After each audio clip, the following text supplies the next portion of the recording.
Hello and welcome back dear students. जैसा कि last session में हम लोगों ने डेटाबेस कॉन्सेप्ट्स डिस्कस किए थे। होप कि जो हम लोग स्टडी करने वाले हैं यूनिट 3 के अंदर वो आपको समझ आ गया होगा कि क्या हम लोग स्टडी करने वाले हैं।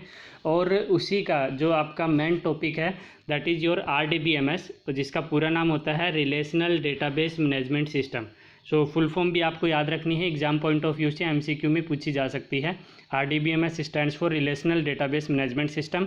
जैसा कि नाम सजेस्ट कर रहा है, ये जो डेटाबेस मैनेजमेंट सिस्टम, ये जो सॉफ्टवेयर पैकेज है वो रिलेशनल होता है। और रिलेशनल फाइल सिस्टम मैंने बताया था, जिसमें हम लोग एक से ज़्यादा टेबल्स में अपना डेटा रखते हैं और उनको लिंक करने के लिए एक कॉमन फील्ड का यूज करते हैं, सच दैट आपका जो सारा डेटा है वो एक दूसरे से लिंक रहता है और किसी भी टेबल का डेटा आप उस यूनिक फील्ड से आइडेंटिफाई कर सकते हैं, रिट्रीव कर सकते हैं, एक्सेस कर सकते हैं।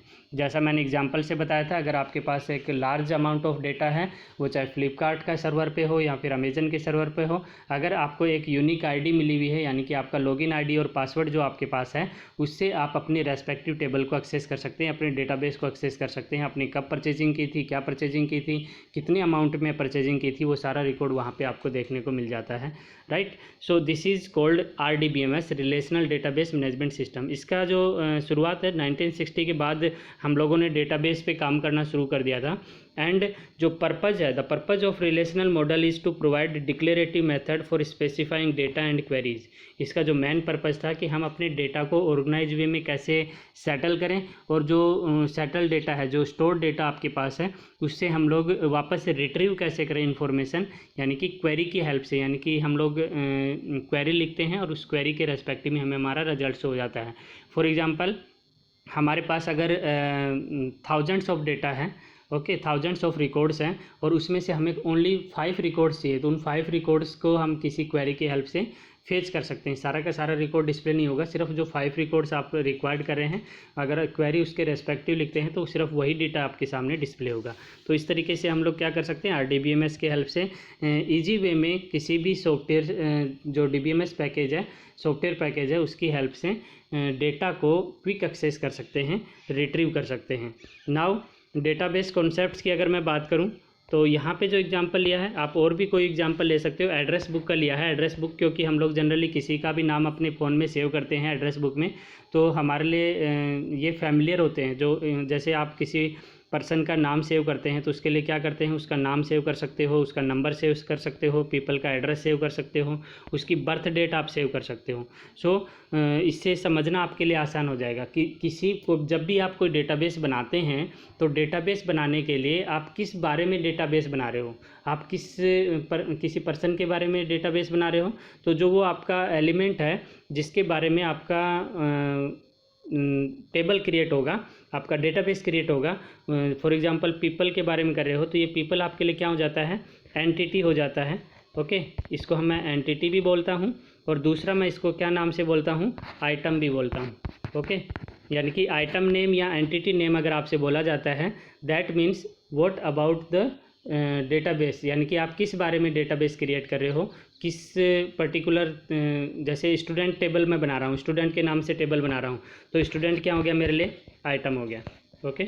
यानी कि student is your item name, okay. So item name क्या होता है, द कॉमन एलिमेंट जो आपका, जिस बारे में आप टेबल क्रिएट करें, जिस बारे में आप डेटाबेस क्रिएट कर रहे हैं। So this is your name of your table.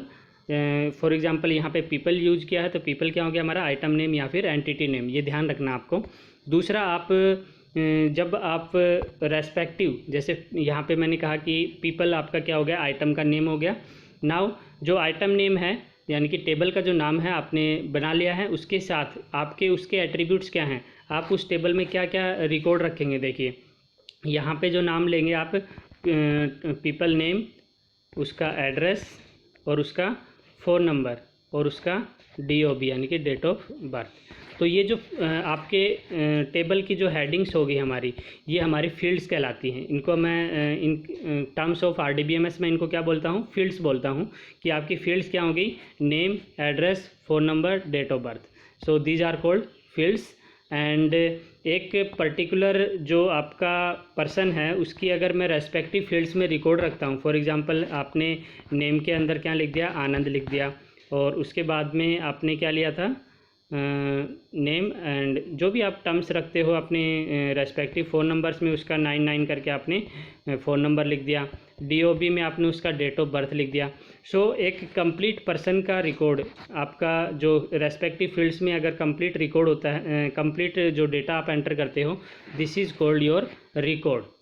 Okay, जो आपका कंप्लीट रो क्रिएट होती है रेस्पेक्टिव फील्ड्स के लिए, वो आपका रिकॉर्ड कहलाता है। और जो रेस्पेक्टिव किसी particular field, for example name में आपने ये क्या लिखा, आनंद लिखा, या फिर और भी कोई एंटर किया आपने, राजू नाम लिखा, तो दिस इज़ कॉल्ड वैल्यू। आपकी ये पर्टिकुलर फील्ड की ये वैल्यू कहलाती है। ये फ़ोन नंबर में आपने जो एंटर किया वो आपकी वैल्यूज़ हैं।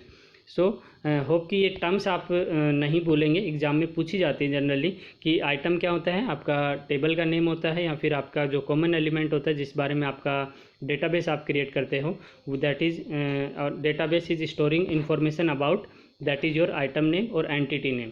एंड फील्ड आपकी क्या हो जाती हैं, जो रेस्पेक्टिव आप जो यूज करते हैं हेडिंग आपके टेबल की, वो आपकी फील्ड्स होती हैं। एंड रिकॉर्ड पर्टिकुलर किसी पर्सन का जो रेस्पेक्टिव रिकॉर्ड फील्ड्स में आप वैल्यू एंटर करते हैं वो आपका रिकॉर्ड कहलाता है। और एक पर्टिकुलर कॉलम में रेस्पेक्टिव, जैसे नेम है तो नेम में आप क्या क्या क्या क्या वैल्यूज एंटर करते हैं, वो आपकी वैल्यूज होती हैं। क्या समटाइम्स आप जैसे मोबाइल नंबर है तो आप न्यूमेरिक डेटा एंटर करेंगे तो आपकी वैल्यू क्या होगी, न्यूमेरिक हो जाएगी। और अगर आपका नेम है तो उसमें टेक्स्ट आप एंटर करेंगे, दैट इज़ योर वैल्यू।